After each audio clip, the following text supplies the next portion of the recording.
Naisha. I'm the owner of Bentley Candle Co.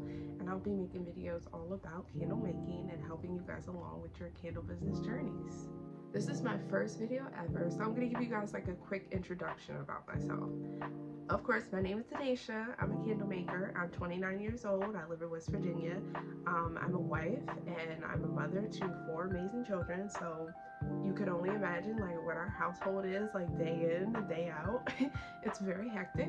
But I mean, I wouldn't change it for the world. I mean, they literally are my world and my motivation. But I started my candle journey about 2.5, almost 3 years ago. That's when I first started making candles.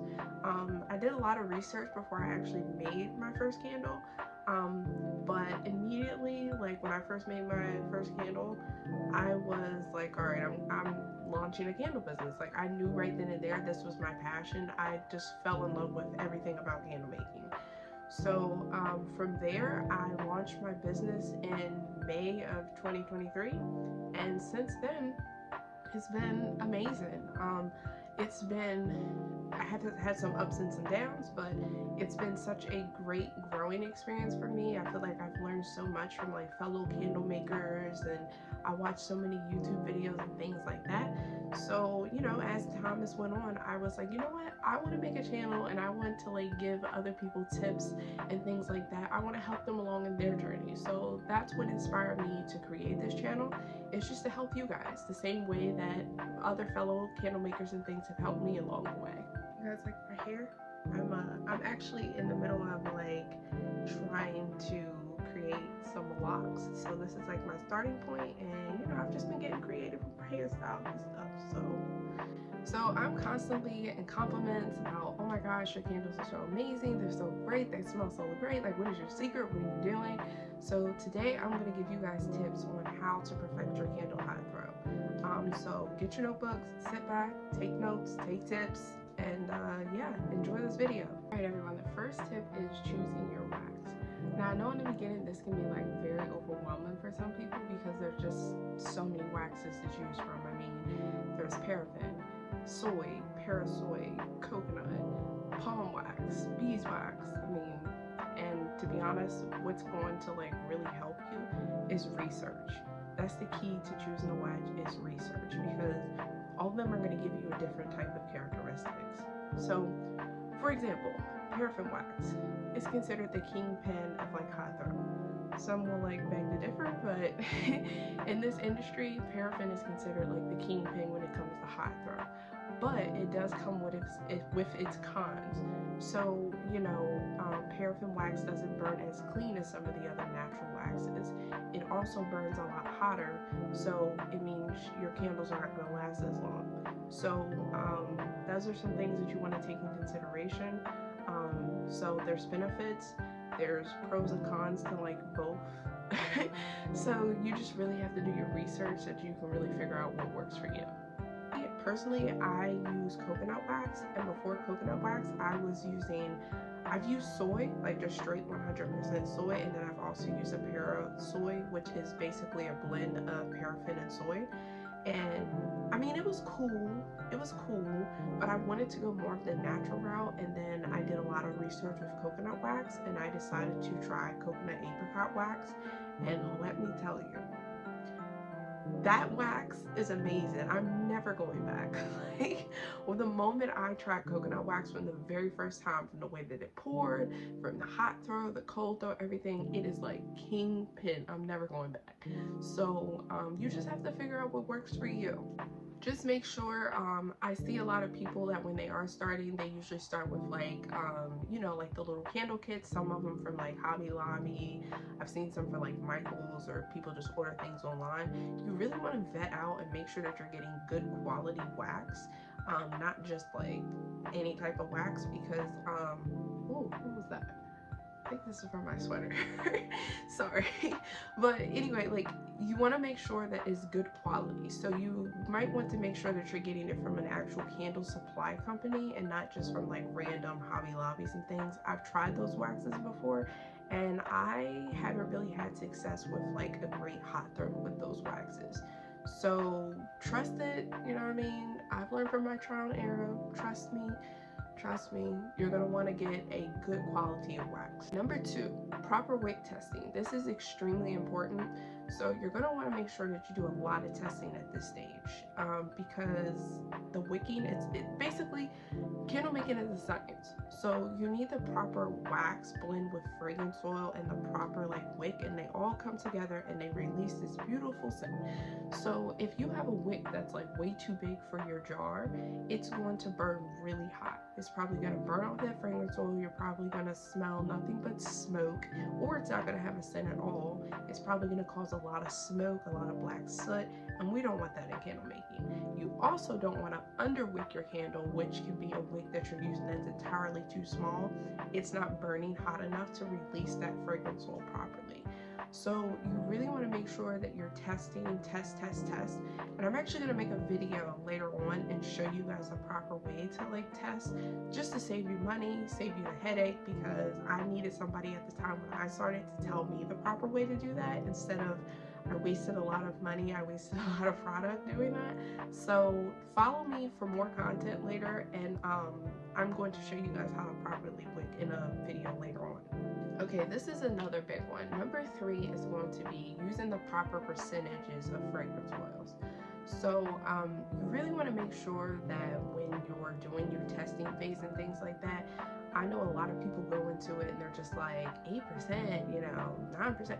I'm just going to put 10, 11, 12% in this bad boy, because a lot of people think more is better. More is better, more is a better hot throw and things, and that's not necessarily the case.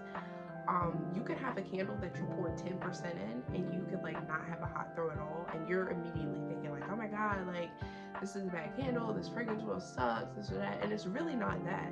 It's that you need to cut back and go to maybe an 8%, and you'll find that your candle might burn a lot better and release that fragrance oil so much better. And the reason behind that is because if you use too much fragrance oil, it can actually clog your wick. It can clog your wick, and your wick cannot properly release that fragrance oil. So you need to make sure that you're using the proper amount of percentage when you're using fragrance oil. You don't just eye it. Everything in candle making is a science. Everything needs to be measured, proper measurements. You should not be going in there just eyeballing it, throwing it in. First of all, that's a hazard. You're literally going to start a fire. So that's number 1. Number 2, that's just not how candle making goes.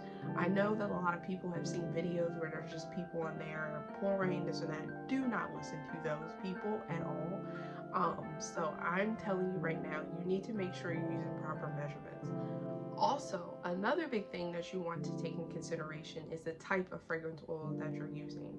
Like I said before, I know in the beginning, if you're starting off as a hobby and things, some people just grab something from Michael's, Hobby Lobby, which is cool if you're kind of just going for a hobby. But once you're transitioning from hobby to business, you're really going to make sure that you are using quality ingredients.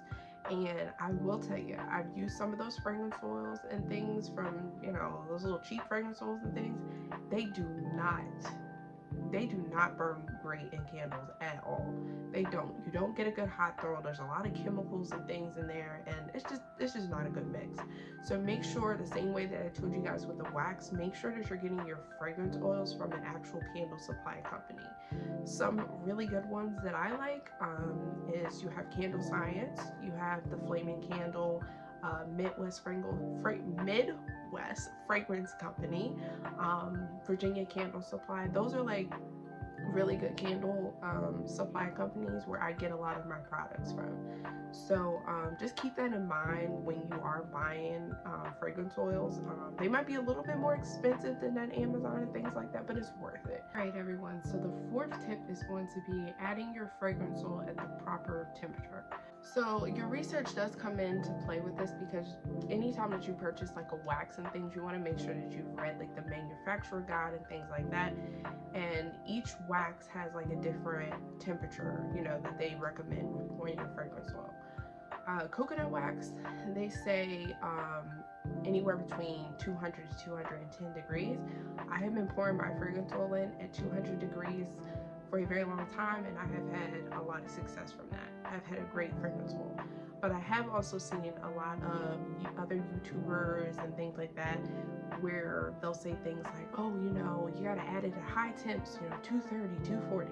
I've also seen some people like, oh, you need to add like at low temps. I added mine at like 160, 170.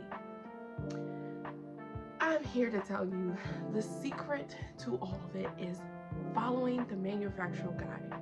I know so many people do a lot of experimenting things. I have found the best success from using the manufacturer guide. So I don't do all of those like little mixed crannies, whatever. When I started doing all that stuff, I noticed that my hot throw was just not that great. And the reason behind that is if you add your fragrance oil too hot, sometimes you can burn that fragrance oil off. If you add your fragrance oil too low, then your fragrance oils are not properly binding with the wax. So it's very important that you're adding your fragrance oils at the right time. So, you know, in candle making, like realizing like all of your temperatures like at all times is like extremely important. So, you know, you want to be mindful of that. Of course, do your experimenting. Like I said, at the end of the day, candle making is like what works for you. But my tip is use that manufacturer guide. If your wax says to add a 185, then you should add a 185. I would at least start there. And then from there, you can kind of do your trial and error, like testing and things like that. But don't listen to a lot of those other, you know, myths and things like that. It just doesn't really work. All right, the last tip I'm going to give you guys is curing your candle. I know there's so many people are like very impatient when it comes to candle making. They will make a candle and then like 2-3 days later they're like, I gotta burn it, I'm just so excited, I want to smell it, I want to do this or that. Listen, be patient, let your candle cure. Each wax has like a different cure time, so if yours says that cure 2 weeks, it usually means that it needs to cure for those 2 weeks. There's some candles who will say 3 to 5, 7 to 10. Heck, I've even seen some that say 24 to 48 hours. It just all depends. But if it says, you know, 2 weeks, I would wait the 2 weeks. Later on, you could do a little bit more experimenting where you're like, oh, let me try it maybe the 10 day, not 10 month. Oh my gosh, that would be but maybe the 10 day, and then maybe you could cut back down to the 5 day. But you know, I would start with what they recommend, and then that's when your testing thing goes on.